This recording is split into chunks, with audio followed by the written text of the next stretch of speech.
guys, welcome to SheKnowsArsenal. My name is Jessica. I'm your host. You can follow me on Twitter at JessinoTweets and at SheKnowsArsenal. Welcome to another episode of Transfer Talk, going over the most recent Arsenal news, transfer news, blah, blah, blah. Let's just get into it. Unfortunately, it looks like Joao Felix will be going to Chelsea. The news has just broke.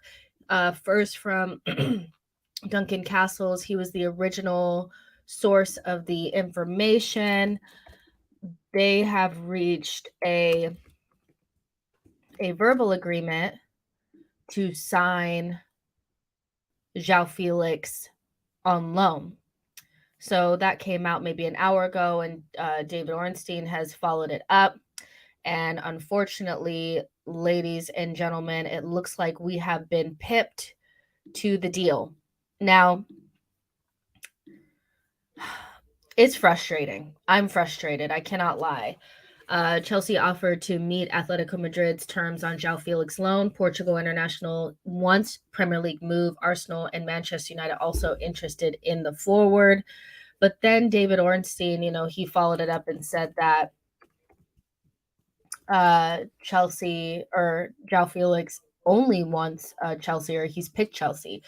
Chelsea reached a verbal agreement to sign Joao Felix on loan from Atletico Madrid, fee 11 million euros below the initial Athletic asking price. Manchester United and Arsenal keen, so 23-year-old had a choice, and CFC's project appealed. More reinforcements to follow this month. So that is worrying. That is a very worrying sign that not only did they pip us to Joao Felix, but more reinforcements to follow. And I'm sure one of the reinforcements is mykhaylo Mudryk. Chelsea are also looking at Marcus Thuram. They've also been trying to sign Enzo Fernandez. This is after Todd Bowley spending almost like 350 million already in the 6 months that he's been here. And so so it's one of those where it's kind of like, we can sit here all day long and say that, like, we want to do things the smart way, we don't do things this way, but your project doesn't appeal to a player if you're not willing to spend the money to bring them in. That's the reality, right? And so for that project to appeal more than Manchester United or Arsenal's, it may not have been that he looked at all three projects and said, this one is the best one for me. But ultimately, Chelsea were the only team that were willing to put their money where their mouth is. And quite frankly, that's what Bowley is all about.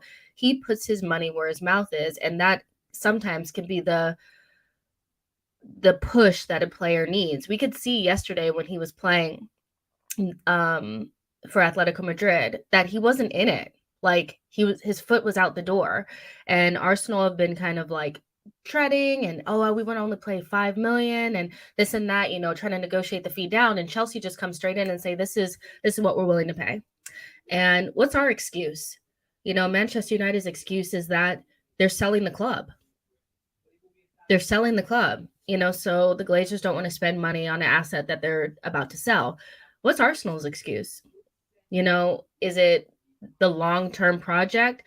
This will be the second season in a row where there's something on the line and we could reinforce the squad and push for something. And for me to not push for the title would be ridiculous, and I'm looking at it. That's one of our potential signings out the door on his way to Chelsea, to a team that's probably not even going to make Champions League. So it's not even about being in Champions League. It's about being serious about what you're trying to do. Arsenal need players so badly. We have no bench. We have no forwards. We have just Martinelli, Jesus, who's injured, Saka, and Nketiah. We can say ESR, maybe he'll be fit, maybe he won't. But ultimately, we are sitting in a situation where one or two injuries and the title push is gone. And so to see this, I mean, I get that Arsenal don't want to spend the money, and this is an astronomical loan fee. But Chelsea, it says more reinforcements to follow this month.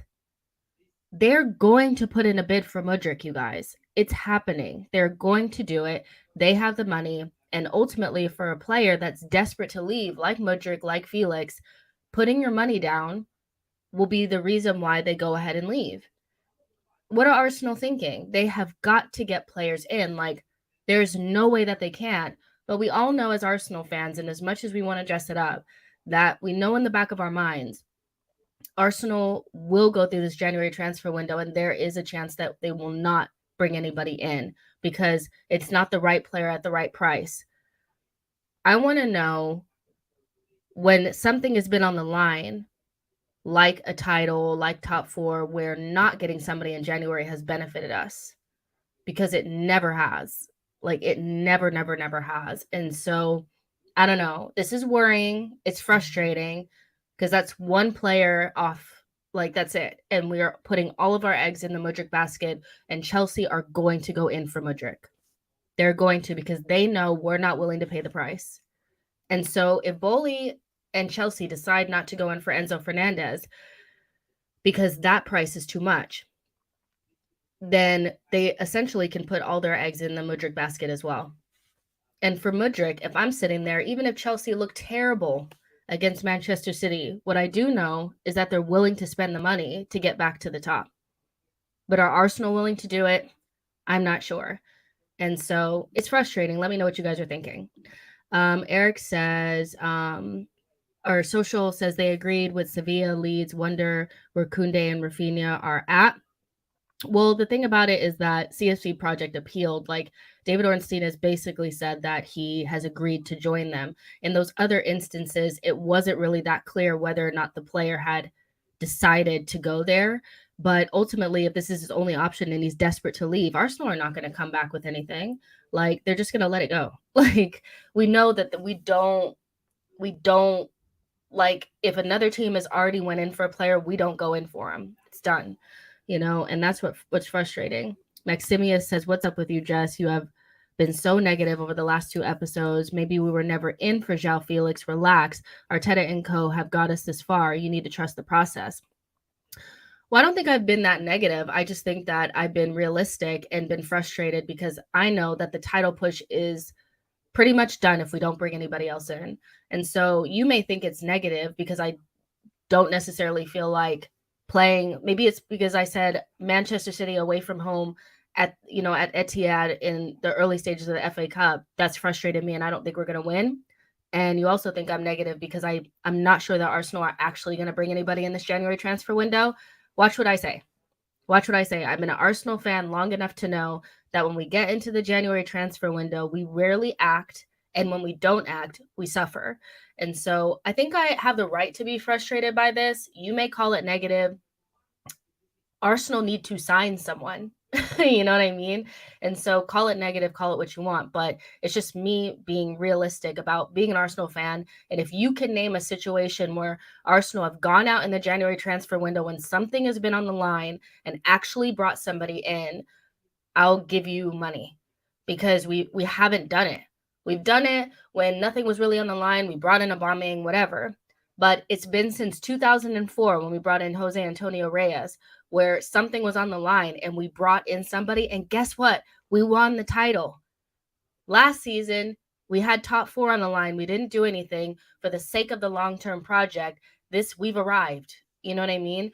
And so I do think that, like, I'm frustrated because I'm like, okay, what are we going to do if Chelsea go in for Mudryk now? What do we do now? Are we going to come back? Because Arsenal are not getting into a bidding war. And so, yes, it's early, but it's 1 month. It's 1 month. The January transfer window is not the summer window. You have to act fast. And so, whatever, I think it's annoying and frustrating. Ash says, we're going to ask Mikel to fight City with Hale and Grads. Thank you for your super chat. And Troy Boy says the Cronkies are just as rich as Bowley, so what is even their excuse? Edu negotiates like a snail in a retirement home. I just think he's really patient and he has his reasons for why he's not going to go over a certain amount and stuff like that. And it's always for the sake of the long-term project. But we have a chance that we don't know is going to come back. Of course, it'll come back eventually. Football happens in cycles. We'll be good again and bad again and good again and bad again. But this is an opportunity for this young team to be shown by the club that they're willing to push when something is on the line. And I'm not saying that they won't do it, but I'm saying that one of our options is gone. And we always do the same things where we decide we weren't even really in for a player because we didn't get them. There was enough out there for us to do 4 or 5 shows about Joao Felix because there was enough evidence out there from credible sources that we were at least interested and were negotiating. So I don't want to hear any of this about, well, we weren't really in for him because we didn't get him. We just decided not to do the fee. And that's fine as long as you continue to bring in other people. But again, the same club that has pipped us to Joao Felix is going to go in for the last player that we have available, or the last player that we're interested in. So I'm not really hearing it. You know what I mean? Like, I'm not really understanding it. And I want to know what our excuse is because we're in the title race and Arsenal, to my knowledge, is not up for sale. So, yeah. Amir says it's the 9th of January. Hopefully those rumored talks with SD actually happen today and with positive outcomes. I mean, those are just kind of like, you know, I don't know. Everybody's saying that these meetings have happened and all this kind of stuff. To our knowledge, Mudryk is on his way to their camp, you know, and ready to start their season. So I haven't heard anything, but everything is really quieted down. Sometimes that's good. I hope it's good. You know, I hope it's good. But right now, knowing that we'll probably put in a bid for Mudryk or Chelsea will put in a bid for Mudryk, it's just, yeah, I don't know. I think we need to push and pull our finger out and not always be thinking about the long-term vision, you know. Joao Felix would have been perfect for us. And he's going to Chelsea, a place that's in absolute ruin. Harshad Shea says, the so-called title charge you're seeing now is a result of the summer recruitment, which was possible because we didn't buy in January last window. You don't know that. You don't know that. Like, first of all, let's just be real for 5 seconds. Let's strip all this back. Stan Kroenke is the richest sports owner in the world.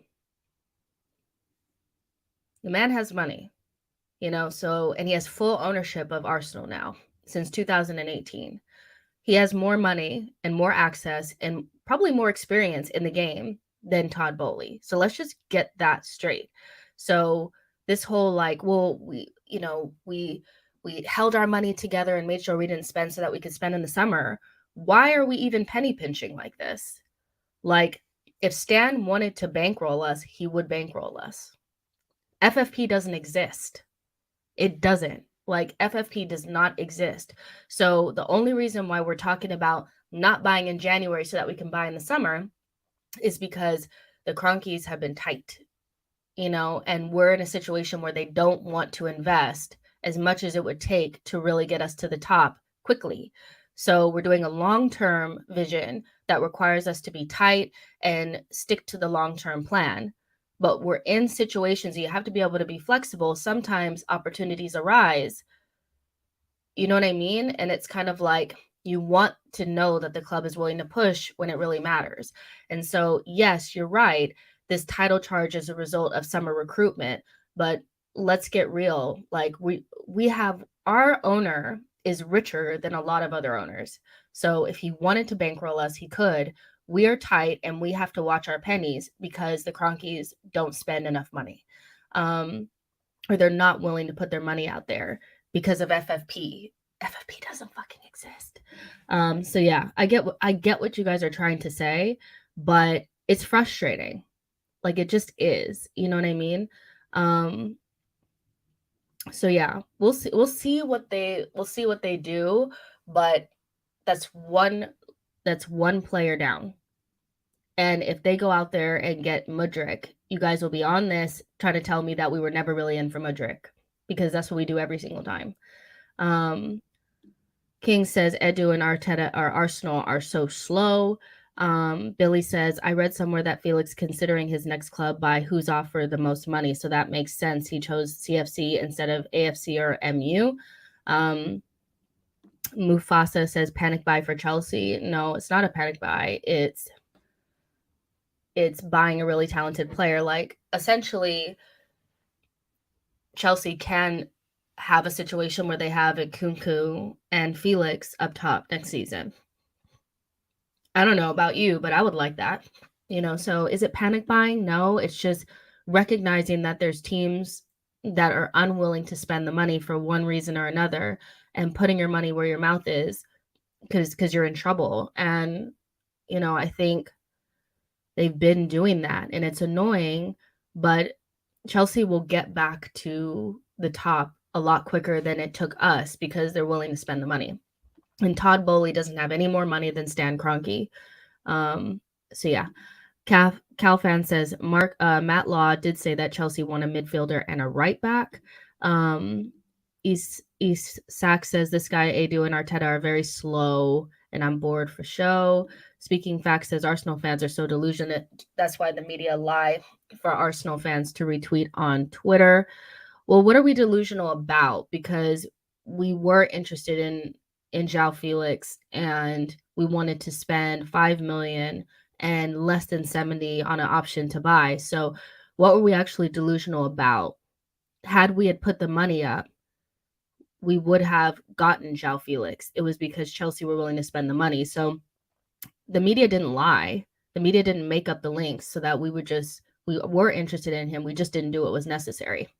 That's just what it is, and you can, if you don't think that he was worth that and we should pull out. I wasn't really seeing that the last couple of days. Nobody was really saying that. Everybody was kind of saying that they want Joao Felix and they think he'd be a good signing. So it usually happens where we decide the player's not worth it after we don't get them. And I find that that's a pattern with the fan base. We decide that they weren't good enough, or we were never really in for them. So John Doe says Chelsea is owned by a consortium, not just Boehly. Boehly is even one of the poorest in the consortium.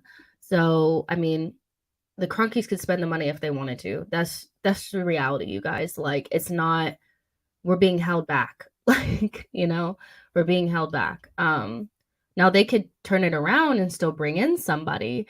But I also remember that over this past summer, we were supposed to get other players as well. We were supposed to get Lisandro Martinez. We were supposed to get Rafinha, and we never got those players. And there was a lot of media hoopla about it, and we ended up not getting them because, ultimately Rafinha wanted to go and to Barcelona, and our bids for Lisandro Martinez were too low, and Manchester United came in.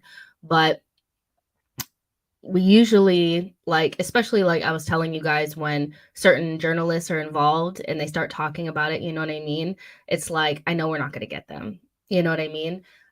So yeah. Seawalder says, just so Chelsea hop in on it. Tristan says Martinez and Rafinha both flop. Trust the process, you guys. Martinez did not flop. Leaf says, now that Felix is going to Chelsea, I think this is Arsenal's opportunity to push even more from Mudryk and use that money on him. I mean, Chelsea just basically put us in a situation where not only did they take one of our potential targets and potential options, but they've kind of exposed us in a way as well, because we can't act like we're going after Felix to gain some sort of advantage over Shakhtar. So they did a double whammy on us there. You just better hope that they don't put in a bid tomorrow, because that's the kind of stuff that Boehly does. Let's see. Ruben says he barely gets over 10 goals a season. He won't add value to the attack. Well, I don't think that Jesus scored more than 15 goals in a season, and he definitely added value to the attack. So I don't think the amount that he scores was ever really the important part. It was being a creative forward and adding another creative forward to the fold. We know that Arsenal tend to share the goals, so it's not about getting somebody that can score 20 goals per season. We're not looking for an Aubameyang or a Vlahovic or something like that. We were looking for another creative forward to add to the group that we already have that can play across the front line, and he would have fit that perfectly. So yeah, James T says, watch Felix flop wherever he goes. He just seems to have a lack of desire when playing. He should be showcasing his talent to get a move, not just expect it. A lot of people are deciding that they didn't ever want Felix. Fair enough. Richard says Arsenal is a mess. I wouldn't say that Arsenal are a mess. I just would say that we're very strict on the long-term vision, and we never really realize the long-term vision, because sometimes we don't take when the opportunity is there, we don't do it. So yeah. Blaze says, just do you think right now Arsenal will buy Mudryk when we lost Felix to Chelsea? I don't know. I don't know what they'll do. I think we just have to wait and see. But they have a valuation for Mudryk that they're unwilling to go above. So are we just going to wait for Shakhtar to cave? If they don't cave, then we'll just have no player. I mean, or, and what I anticipate happening is they'll wait longer and Chelsea will come in and offer more than what we've offered. And we won't up our bid because we won't get into a bidding war. And then it'll be up to Mudryk whether or not he wants to wait for Arsenal, wait for the summer, or go to Chelsea. That's what always happens. I don't know. It's just, yeah. Javishnu says, I really wanted Felix, but I guess we must move on and go to another target. Fair enough. Exactly. There's nothing else you really can do about it now. I want a target man who creates a bit. Personally, I would go for Taremi on a 6-month loan. He has 30 on low wages. He can accept a squad role. I don't know if Arsenal are going to get stopgaps, Chris Smith says, I changed my mind on Felix this morning after watching the breakdown on the Gunnar Talk. Fair enough. What happened on the Gunnar Talk that made you guys all of a sudden not want him? Yo-Yo says, I wanted to see Joao Felix join based off an option to buy, not necessarily an obligation, and had my reservations off of his work rate. Elliot Roberts says, I understand your frustrations, Jess. Arsenal can reach a verbal agreement as well, plus the player has to agree to move. Patience, just patience. The player has agreed to move. That's what David Ornstein has said. Arsenal and Man United keen, so the 23-year-old had choices, and CFC's project appealed. So essentially, that means he's chosen to go to Chelsea, essentially. So, I get what you guys are saying, but it's done. In terms of Joao Felix. So now it just depends on what we're gonna do. Let's see, there's something else that came out from Marca. According to Marca, Joao Felix is very close to completing his loan move to Chelsea. It's done. It's so unfortunate because I thought that was a really good opportunity to bring in a really quality, talented player, but we haven't done it. And so Arsenal have their reasons. It's most likely because they don't want to spend the money. What are you gonna do? Aha says, Jess, would you rather get a winger like Mudryk and add an attacker, maybe a striker, or an attacker and a midfielder DM? I don't even know, because beggars really can't be choosers. I mean, I guess my ideal situation would be to bring in an attacker and a midfielder, but right now I would just take an attacker.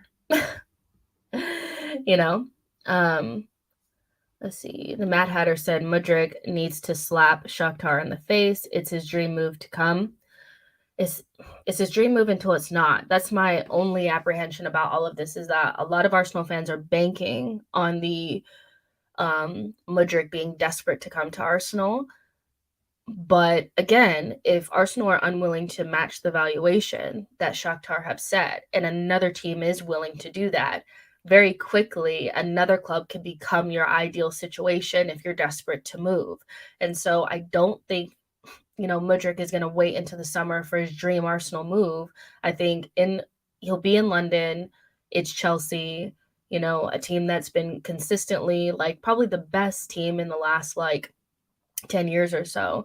So it's not that hard of a sell if nobody else is willing to meet the valuation. And that's my concern, is that Arsenal will wait around and say, well, we're not going to get into a bidding war. And then another team comes in with a bid and we're just sitting there with egg on our face. So yeah, Richie Rabbit says KSC still have no ambition to win trophies. They're still happy with top 4 and they were under Wenger. They just don't get football. I mean, that I was saying this the other day, and I think that they've done a really good job up to this point to get us on the cusp of being a top 4 team. But I need to see more before I start to say KSC is the best owners and that we don't need more in order to really compete, especially with the inevitability of Liverpool being sold, Manchester United being sold, Chelsea having owners that are clearly ready to, to push, and Newcastle and Man City. The Kroenkes right now are doing okay and spending smart, but I think spending smart can only go so far when you're competing against teams that are like willing to really put the money where their mouth is. And I'm not saying you have to buy stupidly, and I'm not saying that they're 100% wrong for not going for Joao Felix. What I am saying is that it worries me just a little bit that Arsenal will not go back in for Mudryk, will sit around, and Chelsea will come in with a bigger bid, and they'll say, well, because we couldn't get our right player at the right price, we don't bring in anybody. Because we also don't do stopgaps. So all these like, Teremis and bringing in this guy on a 6-month and, doing this and that, we are not going to do that. We're not going to do that, so it's pretty much Mudryk or bust.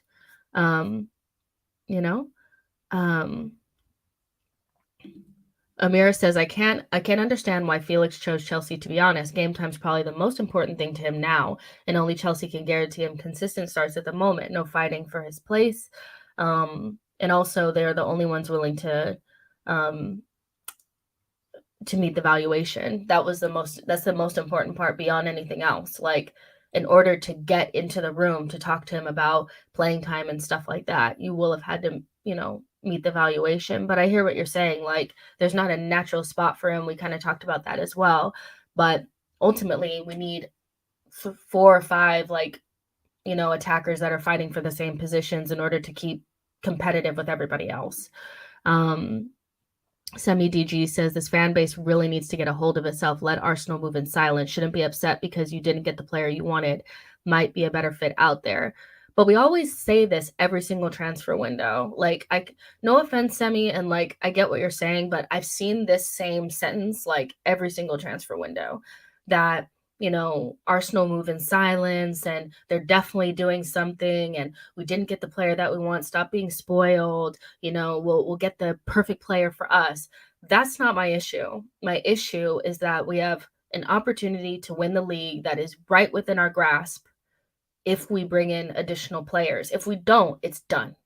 Like, if we don't, it's done. We're not going to make it through the entire season without another injury to a significant player. It's not happening, so we have to reinforce the squad.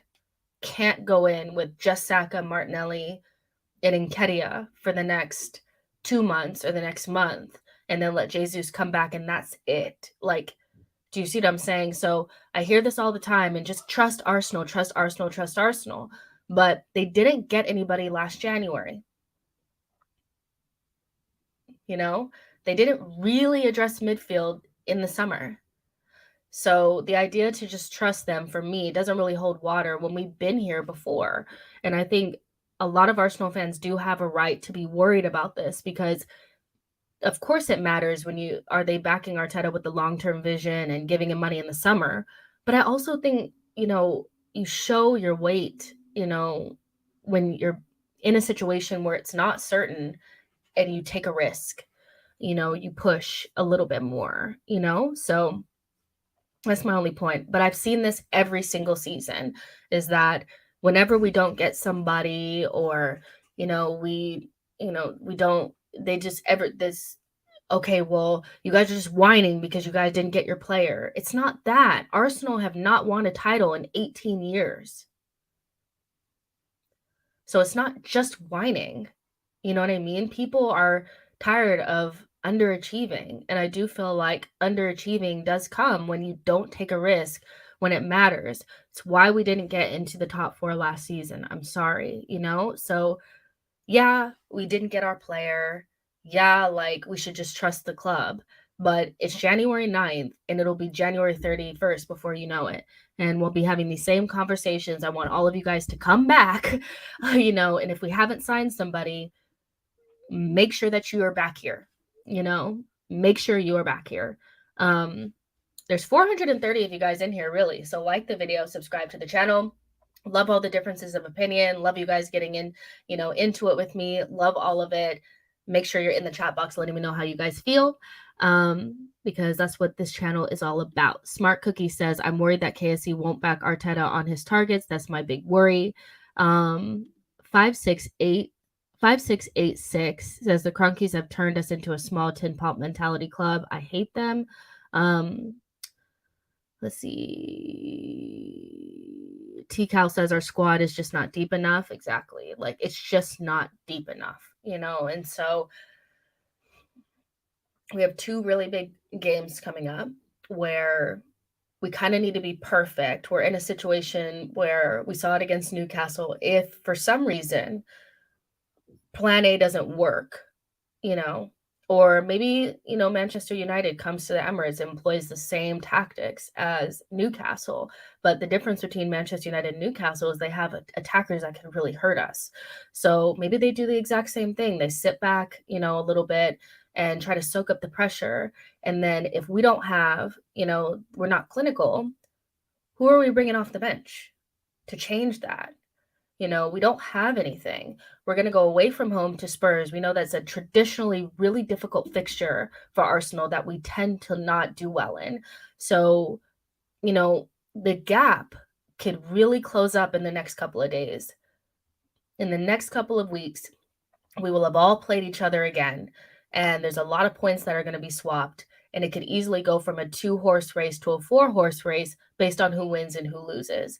So that's my thing, is once it gets tight like that and it's a point or so between teams, because we're not going to be 5 points clear the entire season. It's just not possible.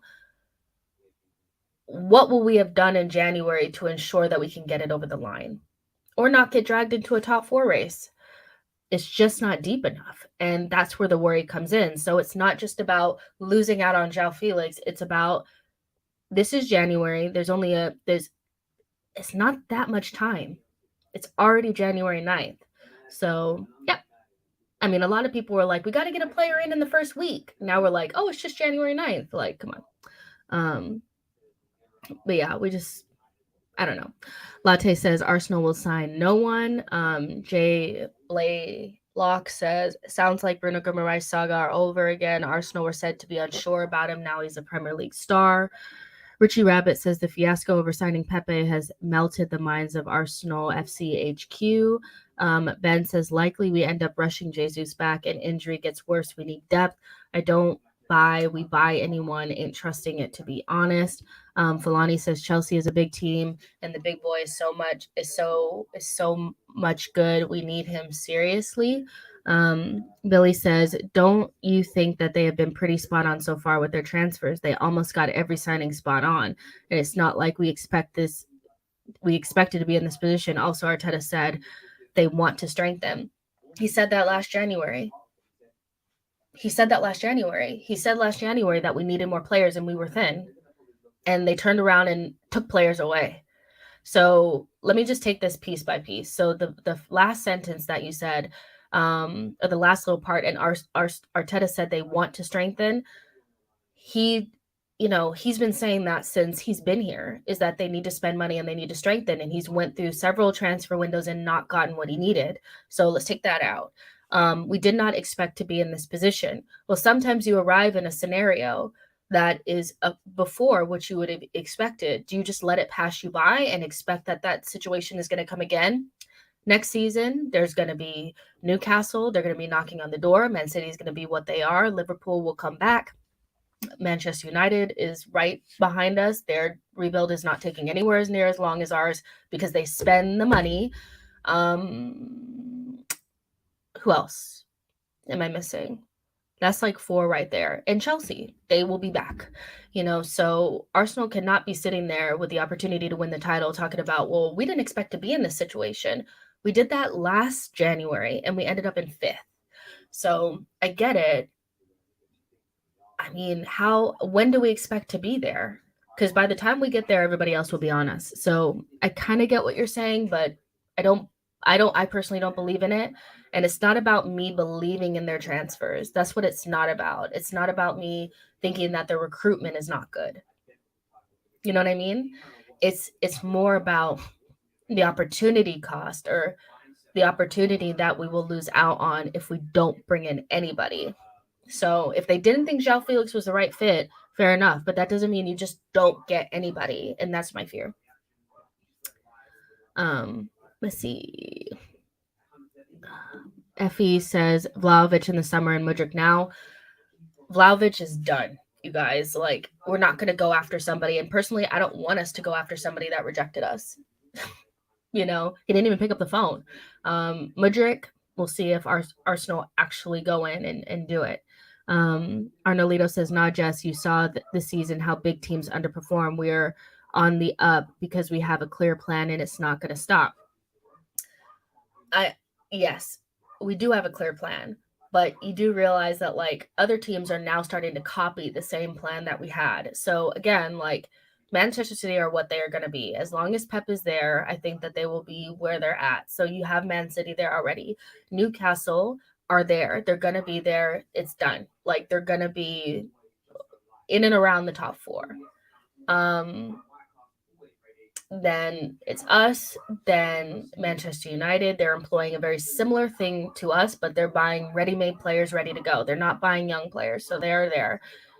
That's already like 4 spots. There's only going to be 5 Champions League spots next season. They will be filled.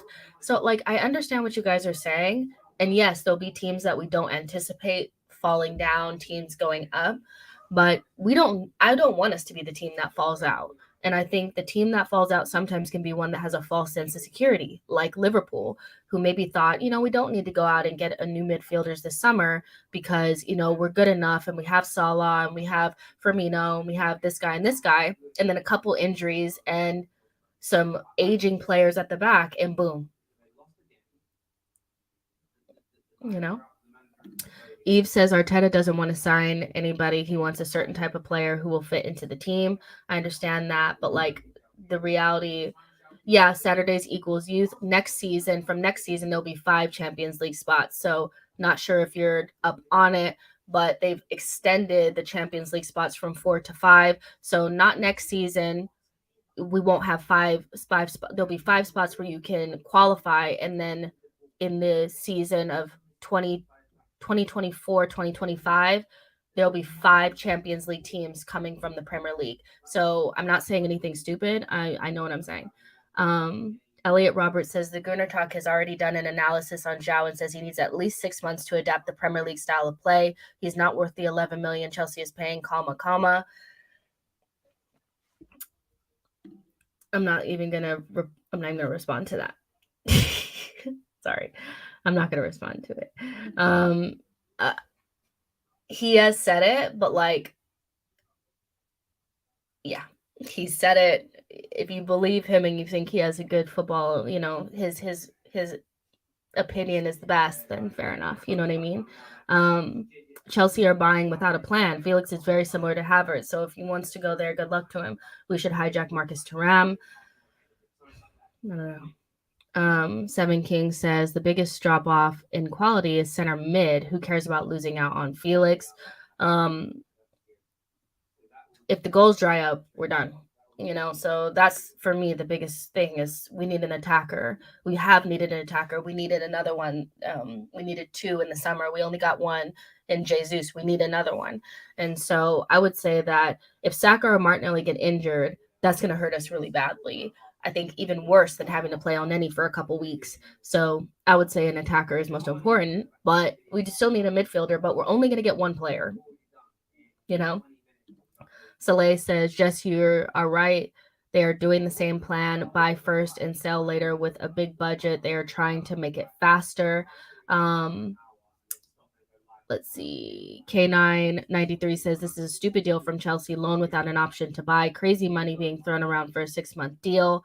Not really worried about how stupid it is for them. I'm trying to figure out what the repercussions are going to be for us.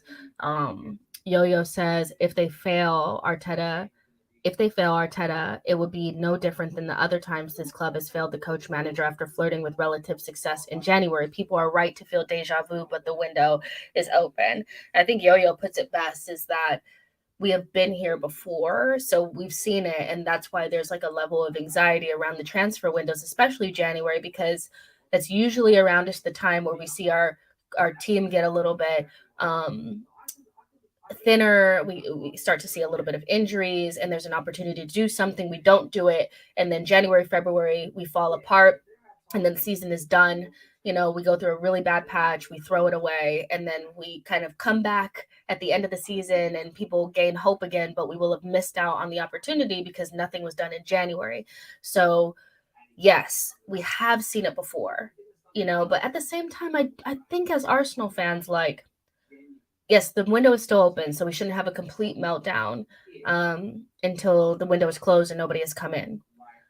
But I think we need to have higher expectations for the Cronkies. I do think that they've done a really, really good job to reset the club and get us to a point where we're close enough to top four where we could just smell it. We're so close to being a Champions League team. And so we're happy about that. We love the team again. We love the players. They're playing for the shirt. Arteta has really grown into his role. It did a really good job getting some of those old players out and getting the wage bill down and all of that. I'm not saying none of that was good. I'm saying all of that was great.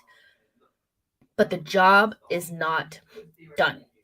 It's not done yet. And the last thing we need to do is fall into a sense of comfort and complacency because we've, like you said, flirted with relative success. It's January. The season is not finished. We've seen that other teams can start to really push mid-season while we've kind of been good for a while. What if we go down a little bit? And that's why I'm saying it's just important to reinforce the squad and also keep the standards high, because Arsenal is a team that should be competing on multiple fronts, should have a team that has more than 3 forwards, should not be an injury away from catastrophe all the time. We should expect more. That's all I'm saying. Let's see.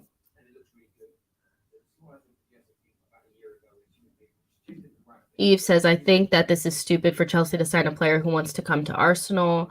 You only want to come to Arsenal if Arsenal actually want to come out and get you. Like, I think players are very, I think Arsenal, like, players are not as, like, loyal as they used to be because clubs are not loyal to players. So they will change allegiances and their favorite team will become, like, there's tons of players that grow up wanting to play for certain teams but end up playing for the rivals. Like, we've seen that before. There's so many Arsenal fans that ended up being Tottenham players. So I do think that there's a level of, like, he's desperate to come to Arsenal, but we've seen players be desperate to come to Arsenal before and end up at other teams because those teams decided to pay the money. And so I don't think we can just be sitting there like, well, he's liking those pictures and this and that. If Chelsea come in with a bid closer to 80-something million and he knows he's going to be in London, he's going to start, I could see him going to Chelsea still, even if he really wants to come to Arsenal, especially if they sit there and say, well, we're not willing to come up on our bid. How much do you really want a player if you're not willing to push for them, From a player's perspective, that's what I'd be thinking. Jean Rene says, I hope the Cronkies maximize this window like Arteta asked for. I want us to push the boat out, but I don't want to spend stupid like Chelsea either. To be honest, we have to be smarter. That's important. We don't want to be stupid, but we want to make sure that we push, and that's the sweet spot. And that's essentially what Yo-Yo was saying. The window is not closed, but, we've seen this before, and Arsenal, sometimes they need to push a little bit. Midnight says, Chelsea have got no A shame, B scouts, C both. I'm going to say C both. Yeah, copying everybody's homework. Let's see. As Miram says, the notion of Felix needs 6 months to adapt far beyond the truth. They say the same way for Bruno Guimaraes when he came to the Premier League. He's been the best DM in the league other than Odegaard, Kulusevski, and Diaz. Yeah, I'm not sure how I really feel about the idea that he needs 6 months to adapt to the league. I'm not really convinced that that's how I would see it. But maybe he would need some adaptation. Fair enough. I don't know if I'd compare it to Bruno Guimaraes so much either. But at the same time, like, I get the concept of what you're trying to say. Like, players don't necessarily need that much adaptation. If they're good enough, they kind of hit the ground running sometimes. Maggie says, I think this move is clearly about the money Chelsea are offering Felix. He says he would like the project, but with a loan, it's a loan with no option to buy. So he likes the project for the next 5 months. Fair enough, but they might have, an idea to buy him. We got Odegaard without an option, without an obligation to buy in. We knew we were going to try to buy him. So, yeah, I hear what you guys are saying. James says Grealish took a while to adapt to Man City and he played in the Premier League prior. John says, who cares? Chelsea, poor ownership and lazy players and appalling manager. I care because Arsenal are in a situation where they need players, and that was one of our main targets. So I do care. Ivy says, we may not get this opportunity again next season. Other teams will be far stronger than this. Yeah, and I agree with what some people are saying. It's like, well, we never really know who's going to fall off, but that could be us. There's always a team or so that doesn't do as well as people think. This season is Liverpool and Chelsea. That could be us. So we shouldn't assume that we're literally just going to be continuously, have the trajectory, that we think we're going to have. Things happen. And so I think the way that you stop those things from happening is making sure that you're spending the money sometimes, or improving the squad and taking advantage of your opportunities, this and that. But whatever. Hank says, any player going to Chelsea right now, it's all about money, question mark over their motivation. Yo-Yo says Neto and Douglas Luiz in the summer. At that time, I'm assuming the aim wasn't to win the title. The decisions in this window are revealing whether the club has raised their expectations with us.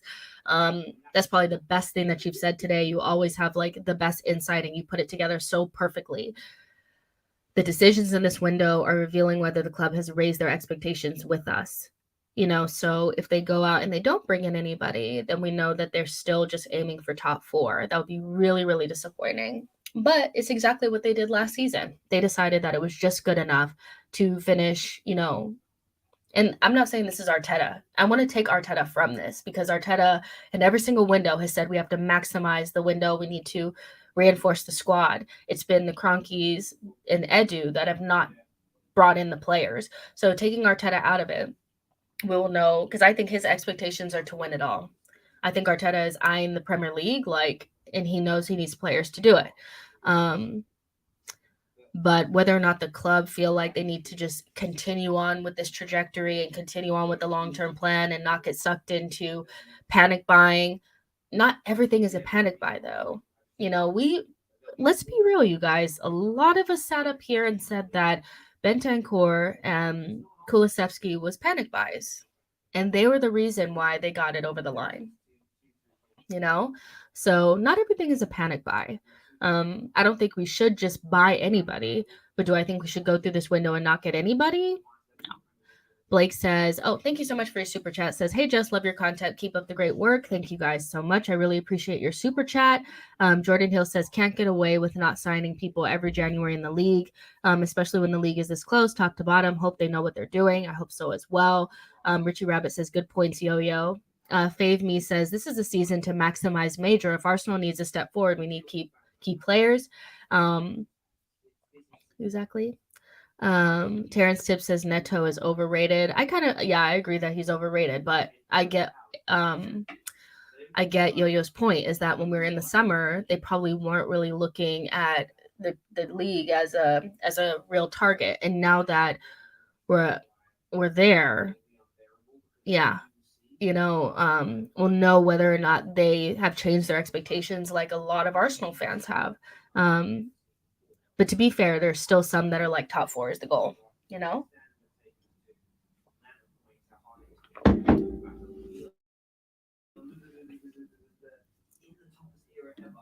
Let's see. Prince Tutu says, Fabrizio said Arsenal and Man United never wanted to pay more than 15 million euros between taxes, loan fees, and salary. Chelsea decided to proceed. So I'll just better hope they don't come in from Mudryk because I can see it happening.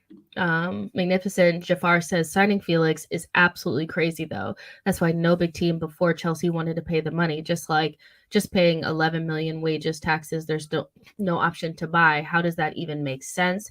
For some people, it doesn't make sense. And it is definitely a little bit, I think, not desperate, but desperate in a way from Chelsea because, they want to bring in players and they want to show that what Bowley wants to do is kind of show that he's here. And, that's why he's always been so loud about everything that he's trying to do and stuff like that, and push his weight around. And we're willing to spend more than what other clubs are willing to spend, and we're below them. So what's going to happen when we're actually above them and all this kind of stuff? So yeah, like I get that. But yeah, I think that, hold on. But yeah, I'm just more kind of at the point now where I'm like, what are we going to do now beyond this? Like beyond Felix, beyond the deal being crazy for Chelsea, beyond the fees, because a lot of people are going to stay there to try to validate the reason why Arsenal don't get a player. It's not about Felix per se. It's about whether or not Arsenal are going to go get Mudryk. That's our number one target, by the way. So yeah, Zeus Mode says, we are not going to sign anyone. Interested FC, Saka, Martinelli, Saliba won't want to sign new deals if we don't show ambition. We're ahead just like last January.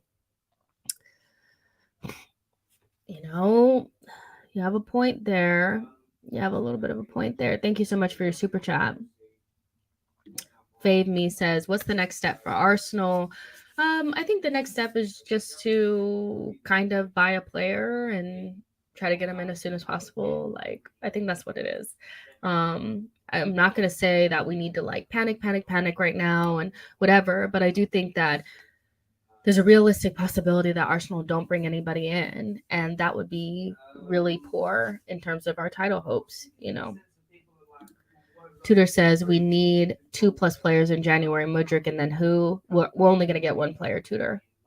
I think we only have the capacity to get two or get one. So yeah. Yo-Yo says this window could signal the end of Arteta's time at the club if he's not rewarded for the record-breaking start, or this could be the window where Arsenal ensure they stick in the landing. Let's wait. Ansa says, I think Bowley is going to learn really soon. He's overpaid for almost every player since taking over at Chelsea. You only really learn because I think they've always kind of overpaid for players. I think under Abramovich, they always overplayed for players, but it wasn't until now where they're kind of in their in-between period where anybody even cares. Nobody really talked about it when they were winning all those trophies. And that's kind of my point, is that we spend a lot of time thinking about the numbers because that's all we get to talk about. We don't talk about trophies. We talk about numbers and net spend and spending smart and getting good deals and being the team that has the least amount we've spent and this kind of stuff. And look at what we've done with such a little budget and all that kind of stuff. While other clubs are talking about winning trophies, you don't really talk about the numbers when you're winning. And so, yes, it looks like he's overpaid, but if next season they have Nkunku in, they have Felix, maybe they go ahead and buy him, they buy Enzo Fernandez, they keep some of their young players come back. They have so many injuries, and then they're up by the title spots. Like, nobody's going to be talking about how much they paid. I think you spend a lot of time talking about the fees and stuff like that when you're not doing what you're supposed to. So, yeah. Net Worth 2 says, do we really have concrete news about Arsenal signings from journalists? I tend to believe Arteta and Edu don't really tell us so much. We depend on rumors. I think we can only really be super certain on Mudryk. Other than that, like, there's nothing else super concrete at this point. Dale says, trust the process.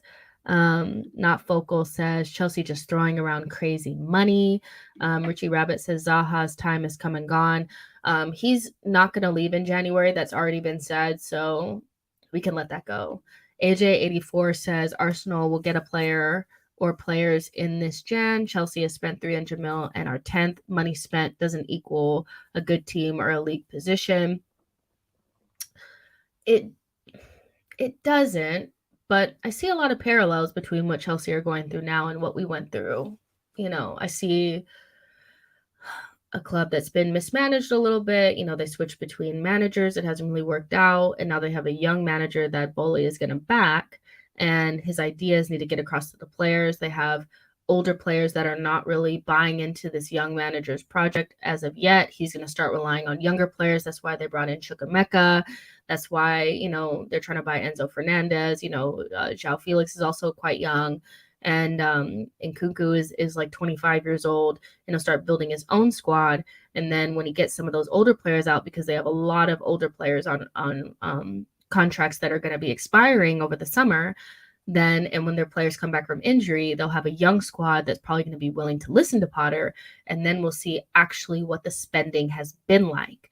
When we spent money in that first window, we didn't really see much of a return from Thomas Partey and Gabriel. We didn't really see it, albeit it wasn't as much as what Bowley has spent, but it wasn't until we removed all the dead weight where we started to see what we bought, and then the pieces started to really click. Remember, like in December of last season, everything just started to click, and it was like, oh, this is what we've always been trying to do. And I think the same thing will happen with Chelsea. I see a lot of parallels and a lot of similarities. The only difference is that their owner is in a position and of a mindset where he's going to push and really spend, where the Cronkies are kind of more like young project, young players, spend this little bit here, a little bit there. Terrence says Chelsea won't be patient with Potter. We'll see. Not Focal says, Matt, yes, you do. Arsenal will be fine. I've never heard so much crying for a team that's unexpectedly challenging. It's really, you guys, let's be nice, in the comments. Okay. Let's be nice. Matt says, as an Arsenal fan, if we're frustrated about Felix going to Chelsea, imagine how Aubameyang feels. Saya says, why are people angry? It's only Felix. He ain't even clinical and does not press. We need to get Mudryk. If someone else gets him, it will hurt like the Vlahovic deal. I do think Mudryk will hurt more because he's our number one target. But again, there hasn't been any movement on it. We put in a couple bids, and then now we're just kind of sitting around. So we'll see what happens. Eden says, are we really going to spend 100 mil on a position where we already have Martinelli and ESR while leaving no backup for Saka on the other wing? I think Mudryk can play on both sides. So that's not really a worry in my opinion. Maximia says, here's the crazy thought, Jess. How would you react if we got somebody like Matoma from Brighton, still 25, has Premier League experience? Would you still feel let down? We haven't even been linked to him, so I don't know, but no, I wouldn't. My thing is we just need to address our issues, make sure that we have another attacker in the group to push for the title. As long as they fit what we're trying to do, I don't care who it is. So I said this at the top of the show, I said it in the middle, and I'll say it again, that it's not really about Felix. It's not really about Felix. Like, it's not, oh my gosh, I have to have Felix and we lost out on Felix and it's over. You know, I can get over certain types of players very, very, very quickly.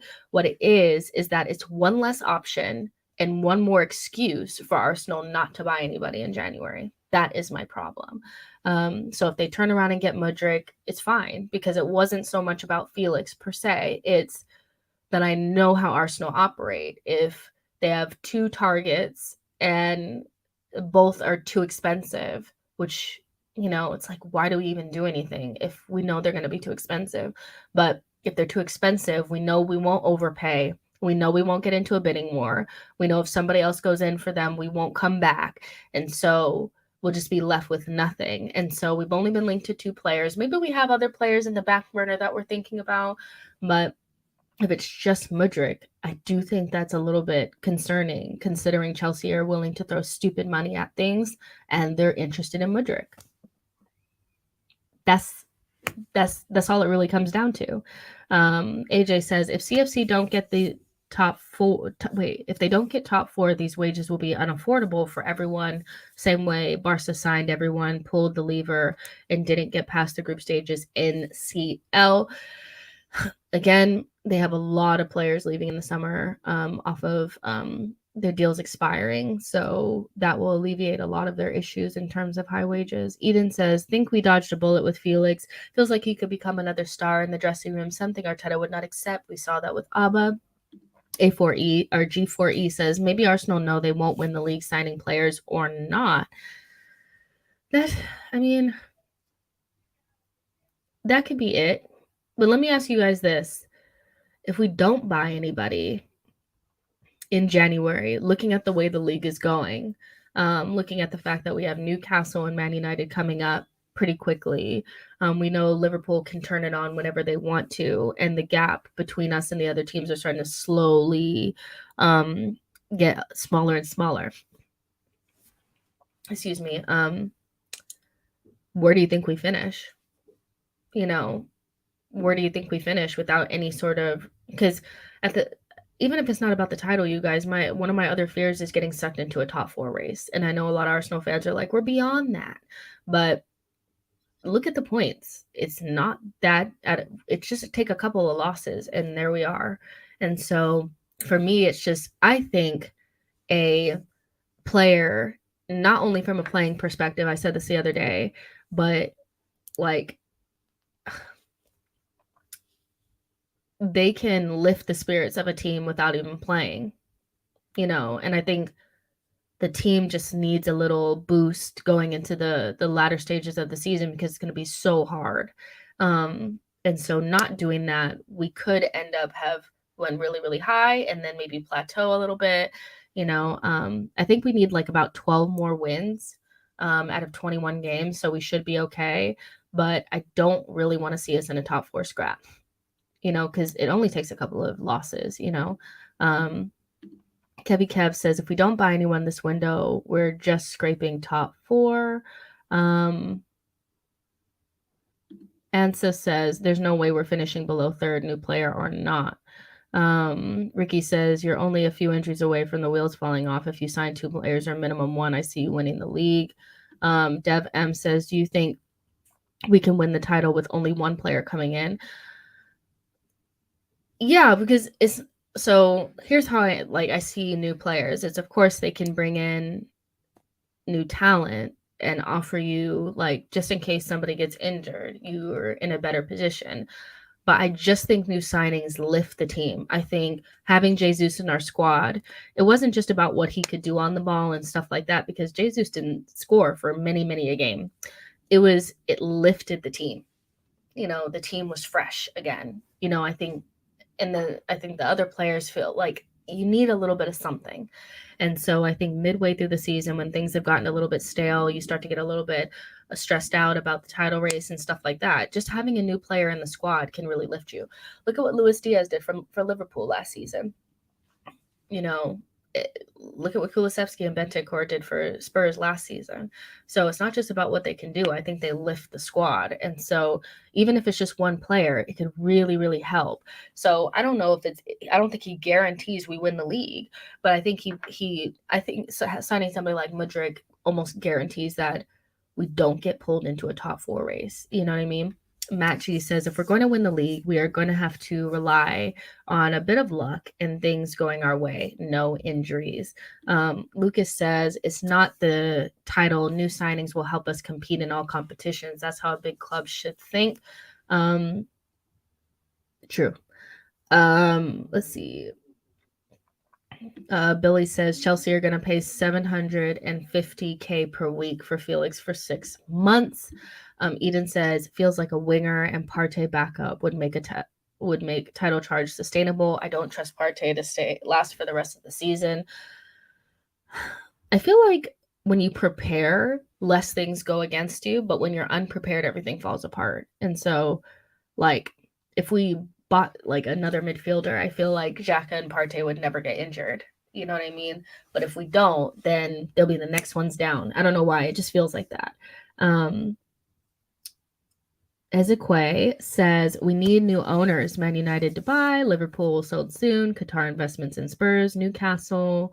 Chelsea and Man City, good owners. We get the Cronkies out because I don't see a future with them. Come on, you Gunners.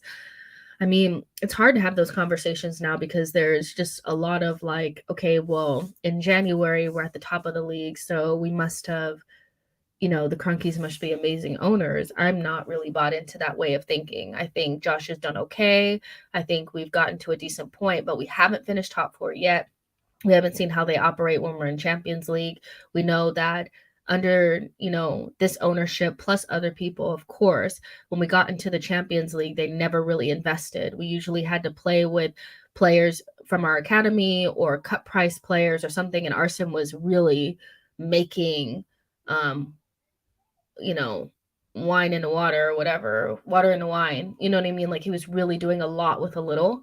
And so we have to see how, if we get into Champions League, then we can say, okay, they got us back into the Champions League. It hasn't happened yet. once we get into the Champions League? How do they recruit? Do we still operate on a Europa League budget, or do we push a little bit more so that we can have a team that can fight on all fronts? Next season, are we just gonna try to maintain top 4? Like, are we gonna actually push for a title? Like, you know what I mean? Like, there's a long way to go, I think, with the whole Kroenke conversation. But if you say that now, it's look what we've gotten. Everything that they've done has gotten us to this point. But this point is nothing. Like, I hate to say it, but it's nothing. We haven't won a trophy, except for, Arteta's first, trophy. But since then, we've won no trophies. We haven't finished top 4 yet. We haven't won the league. So, like, we're letting them off the hook a little bit, I think. But I understand why people are excited. I just would say, let's just, like, make sure that we're, like, not being so, like, okay with very little, Terrence Tibbs says Jesus never made water into wine. He told his followers avoid wine and other intoxicants. Fair enough. Billy says Arsenal have some conversations, but they also prioritize Mudryk. I don't care anymore. Stop prioritizing and just buy him. Kevy Kev says I just worry about Saka and Martinelli suffering burnout because they don't get enough rest. Cozy or Dewberry is another option if nobody comes in. Yeah, I mean, we even saw with Martinelli that he had I would say a less than sparkling game against Newcastle, and it hurt us because without his dribbling and without Nketiah having the same dribbling ability as Jesus, we really we were all right, but we weren't great, And so it's one of those where it's kind of like, I do worry about them because if they're not firing on all cylinders and Jesus is out, we don't have another option. Let's see. Kaboo Gunner says, Jess, I rate you. By the way, I think all you're a quality content creator, but on this point, I don't agree. Fair enough. I think that I can understand why people are like, Felix, the outlay for it was ridiculous and no way Arsenal should have done that. And the window is still open, so there's no reason to panic. So I understand that. And I know this is not some people's cup of tea. I know some people are like, we should just wait and I back the club. And if they don't bring anybody, there's a good reason for it. I just feel like I've seen this movie before and I know how it ends. And until I see a different ending, I will be kind of like distrusting a little bit. So yeah, I don't know. But I understand that some people don't agree, and that's fair enough. Deb M says, would you have paid the fees for Felix? I don't know. I mean, it's a lot. It's a lot because people are saying it's 750,000 per week. So that is a lot. So maybe that was a risk that was too far to take with an option to buy. My point and my only point is that was one of our options, and our last option is also in the purview of a team that's willing to splash crazy cash on players that they want. And Arsenal have a valuation and they're unwilling to budge from that valuation. That is my one and only point, you guys. Like, it's not so much about Felix. You guys can tell me over and over and over again that the Felix deal was not smart. I understand that. My point is that, like, but just because you couldn't get Felix doesn't mean you can't do anybody. You know what I mean? Like, that's my point. So yeah, T-Cal says Newcastle have shown how to defend against us, double up on Saka and Martinelli, and we aren't potent. We must add attacking options. Yeah. Billy says Chelsea are a Fugazi club. So yeah, you guys, like, I just wanted to come in here and have like a little rant, have you guys tell me that I'm wrong about this and I need to calm down. Fair enough. I agree. Maybe I should calm down a little bit. I actually feel better now that I've said all this. I'm like, okay, cool. Now I can go about my night. Obviously, Arsenal play in 2.5 hours or so. But yeah, there's still time left in the window. I do think we're all in, like, on Mudryk, like you guys kind of already said. But I would just feel so much better if Chelsea weren't even looking at him. That really annoys me that they just can't see him to do their own homework. Yo-Yo says, hopefully Draxler is still available. My score prediction for tonight is like 2-0 Arsenal. we better win, whatever. It's hard to really even like predict it because I haven't seen the lineup. I know that Oxford are going to be like really up for it. They're going to be wanting to get that Premier League scalp. They have really nothing to lose. And if we over rotate the squad, I don't know. You know what I mean? And y'all better hope that, I want ESR to do well, but y'all better hope that he doesn't do too well or else it's going to be like a new signing. No, I'm just joking. I really hope ESR plays tonight. And if he does, I don't know. I'll be so excited to see ESR because I joke, but he is like a new signing.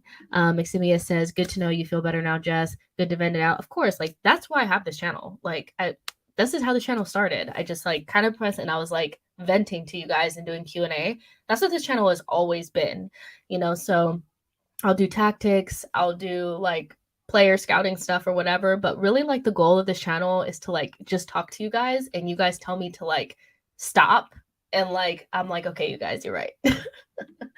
That's all this is really about. You guys are like my therapist. Kevy Kev says 2-1 to the Arsenal if Lokonga plays. He better be good. Don't even talk to me about that right now. Don't even talk to me about Sambi right now. Like, you guys know how I feel about Sambi. And some of you guys love Sambi, but I'm not a big Sambi person. I'm just going to be real. I'd prefer him not to play today. Lucas says, it gives me similar vibes to when we were angry at Spurs for signing Basuma. Let's see what happens. But see, I think that's different. I think the Basuma thing, was more the fact that we felt like he was perfect for us. You know what I mean? Like, I feel like that's different than Joao Felix, where I'm not sure that everybody was bought into him as a player, but like, I don't know. I'm not like, oh my God, Chelsea got Felix, now they're going to be amazing. It's not that. I don't care how they're playing or anything like that. I don't even think he's a good fit for them in terms of the way that they play. It's just about like, we have one less option, Hefty says, I don't love Sambi either, but surely today he's more than capable of handling. When's the last time we seen Sambi play? Yeah. When's the last time we seen Sambi play? Let's think. When's the last time we seen Sambi play? It's been a long time.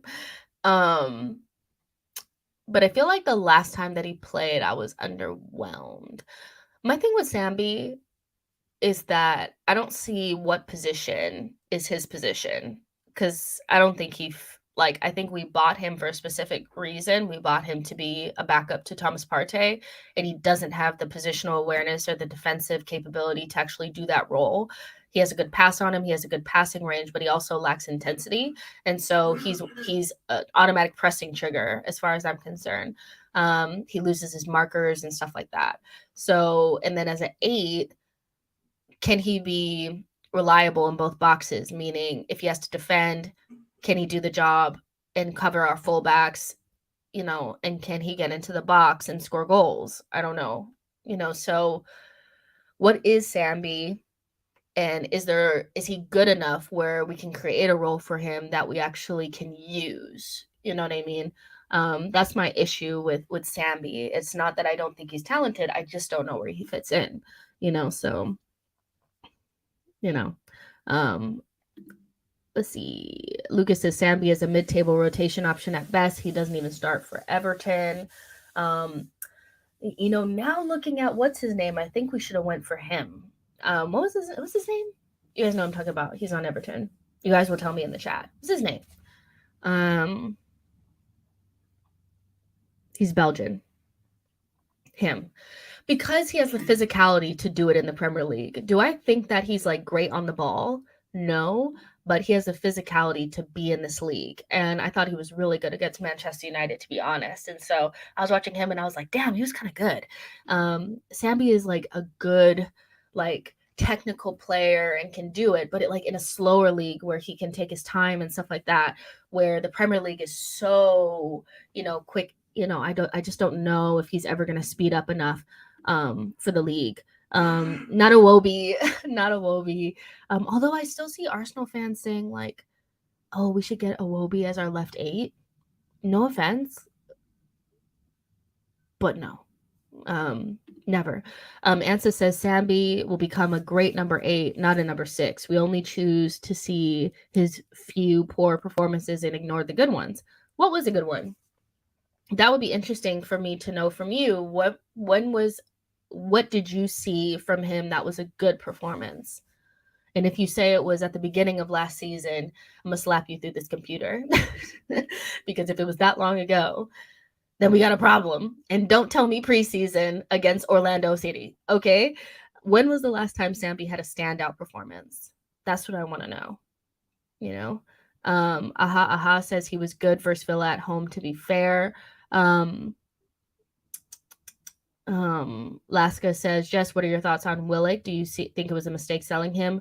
No, I don't. I think a player can do well at another club and it still not be a mistake that you sold him, because I still don't see the way our midfield plays, like the technical level of our midfield and the way that they maintain the ball, the triangles, the way that they release pressure. It's just another level. And Newcastle play more of an open style where they play very box to box and they're quite athletic, and their midfielders like to stride through midfield and stuff like that. Him and Joelinton are perfect at that, but we don't need that at Arsenal. Like, that's just not really our vibes. So I don't think it was a mistake to sell Willick. I think everything has worked out so perfectly for us and him in terms of that deal, where we were able to get 25 million for an academy graduate, which we need to do more of. And he was able to go to a Premier League side that fits him so perfectly at the moment. And so I think it's not a mistake to sell Willick. Amira, do you feel bad for Sambi? Bought in as a 6, realized he's better as an 8, but couldn't play there this season because Partey got injured. The summer should be interesting with Patino possibly coming back. Kind of talked about this earlier. I don't envision Patino coming back. I think he'll stay out on loan again, and I think he should, because physically I just don't see it for him. But Sambi, I do kind of feel sad for him, because I think that it was kind of obvious in the summer that they had moved him to the 8 position during the friendlies. Like in the summer, he was playing left 8, and then Partey got injured and El Neni got injured, and then a position that he was kind of knew that he wasn't good enough for, he was put back into that position. So mentally, I'm sure that wasn't great for him. But at the same time, I just want to see more from Sambi when he's out there. When he gets his opportunity, I want to see more. But it's difficult, because in that position, when you get the ball, you either have to be really, really conservative, because you don't want to get the ball taken off of you, because if you get the ball taken off of you there, you're finished. Or you just kind of try, and if you make a mistake, it stands out on our heads. It stands out in our heads so much. And so Sambi really is in a rock and a hard place, and I think he is talented, but in general, I don't see it.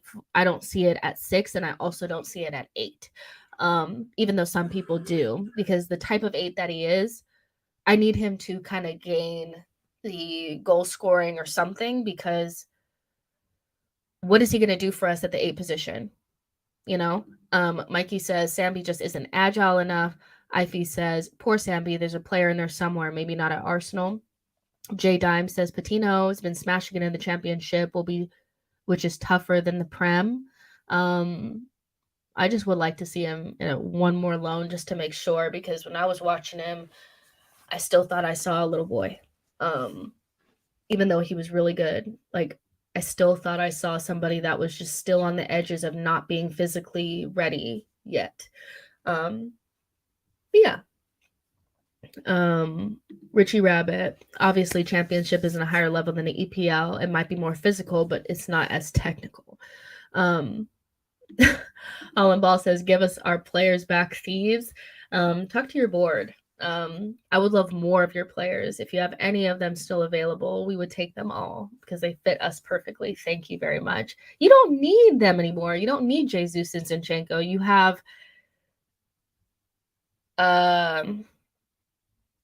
have your new left back, and you have Grealish, so you're fine. What do you need Jesus and Zinchenko for? Dalasu says, thank you so much for your super chat, by the way. Says Sambi has got a crucial mistake in him in big matches, and Arteta doesn't really trust him. Can't forget his mistake for the third goal against United.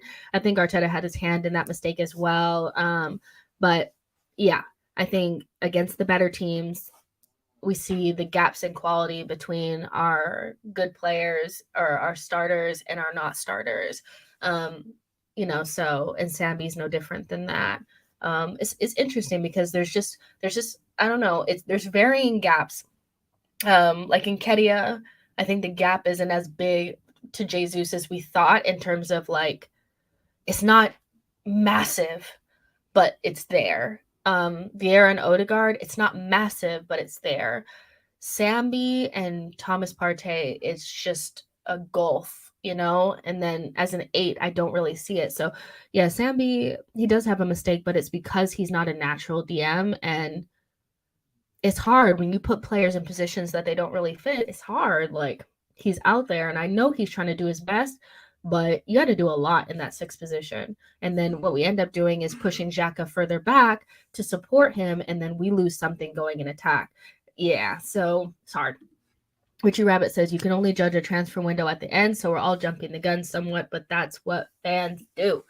Yo-Yo says blaming Sambi for the United defeat is silly. People chose to ignore Zinchenko's horror show for the first goal because Zinchenko wasn't responsible for the last 2. The last 2 came straight passes, straight passes through the gut of our defense into Rashford. So the 2 first goals were the first goal was probably a little bit of Zinchenko not getting close enough to Anthony, letting him just do him.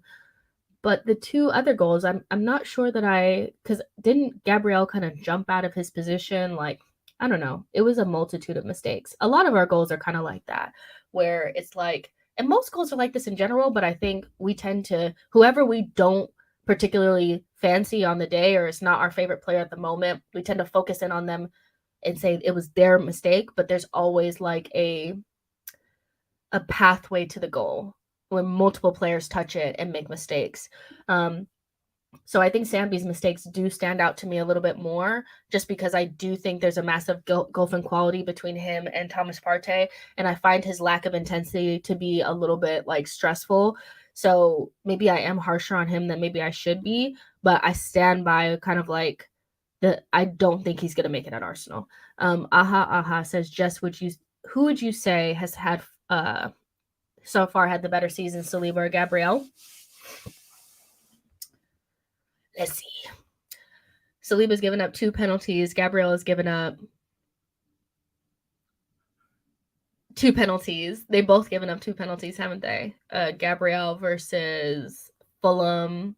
No, Gabriel had the massive mistake against Fulham. So he has 1 against Richarlison at Spurs, I think. Against Spurs. I think that's Gabriel's only penalty. And then Saliba has 2, the unfortunate handball and then the most recent one against Brighton. I don't know. No, West Ham. So Saliba also has an own goal. And then he has the mistake against Brighton. And then he also Saliba has mistakes. And then I think Gabriel has had a couple.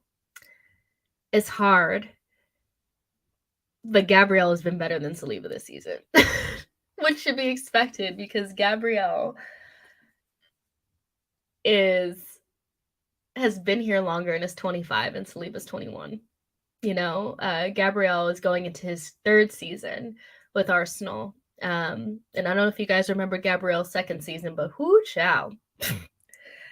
No, Gabriel's 1st season. Was it his 1st season? Where he wasn't really even getting in the team over Pablo Marie. He was playing Europa League. No, he was playing Premier League. See, I would say if you guys remember Gabriel's first kind of seasons, then it's kind of like you can understand why. Gabriel is underrated by our fan base, and I think the league in general. He's had a couple of, dodgy situations where, in the past he's gotten the red card or done something silly.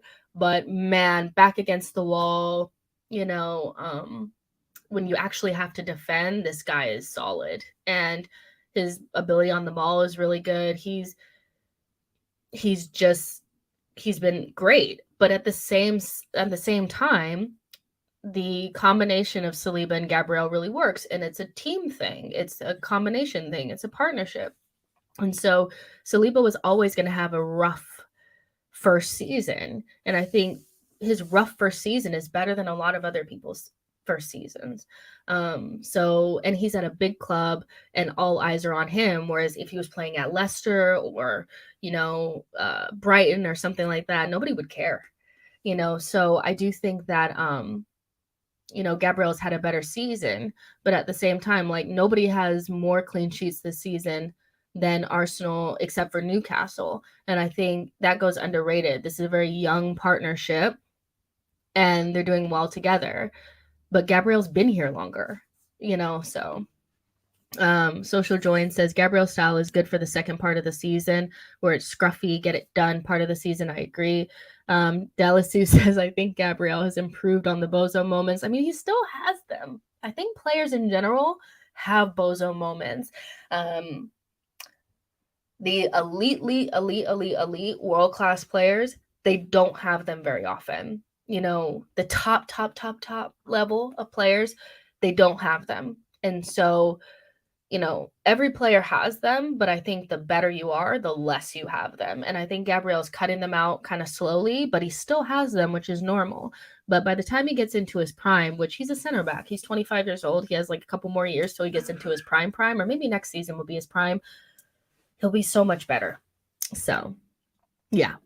James says, this is going way longer than I anticipated. James says, Saliba has World Cup rust, lack of playing time. I also think, like, there could be an element of, damn, I didn't get any playing time.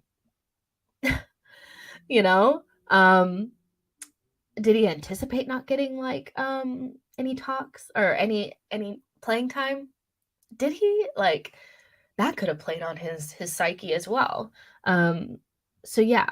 But love Gabriel to death and love Saliba to death, and I think they're amazing. Lucas says Chelsea are in talks with Mudryk and Thuram. If we sign Mudryk on top of that, that will be so frustrating. I just wish I could be one of those Arsenal fans that don't care about the window. Ansa says definitely Gabriel has had the better season. Saliba is still young and will become a better player. Social Join says Saliba came back fat and out of shape. What the hell happened in that camp? Konate's been a mess as well. He's not fat. What? Yo-Yo says Bozo, all of our defenses make mistakes this season with Rams and Saliba having made the most, but fortunate to have not been punished for them. Gooners love to eating their own. I think people just say Bozo, like, and it comes off harsh because it's like the difference between saying that was like an unfortunate mistake or that was a stupid mistake. Saying stupid sounds a lot harsher, and bozo sounds a little bit harsher. I say it because it sounds funny, but I don't really mean it like you're a clown or anything like that. But you're right. All of the defenses made mistakes. Look at Zinchenko. Like, he sometimes every game that he plays one pass that's a little short or is a little bit too, he gets a little too excited about playing the ball and all this kind of stuff, and it gets picked off and we almost get scored against, and like, he didn't get punished for it. Everybody makes mistakes. I would say though, the one player that I'm a little bit worried about, and I hate to say it, is Ramsdale. I think I watch him sometimes and I'm just like, you're not, when situations get nervy, he makes them more nervy. He doesn't calm them down. And I think that's something he has to learn to do. Don't make us more nervous, like, pick and choose your moments. So Ramsdale for me is a little bit of a worry just because I see this like thing with him. I'm like, are you going to always show these nerves? Are you going to make it more nervy with things that you do on the ball? But he may just end up being that kind of player and we just have to suck it up because we don't really know. And Ben White has been solid. I think he's made the least amount of mistakes back there. I think And it's weird because out of all of our defenders, he doesn't get talked about as much. Like by the fan base, he does, but by people outside, like nobody really talks about him. But he's special. So yeah, but we have went on for way too long. This was supposed to be like 30-minute rant, and we're on here for an hour and 30 minutes. But I really enjoyed this. There's 300 of you guys in here. Please make sure you like the video, subscribe to the channel. Thank you for talking me off the cliff there. Just joking. But obviously Arsenal played today, and hopefully we get on to the next round. We'll play Manchester City away from home at the Etihad. Yay. But I'll talk to you guys on the next one. Enjoy the game. If anything crazy happens, I'll come back. But if everything goes smoothly, we'll just go on with transfer talk tomorrow. So like this video, subscribe to the channel. Thank you guys so much for everything. I really appreciate all the support and all that. And I'll see you guys in the next one.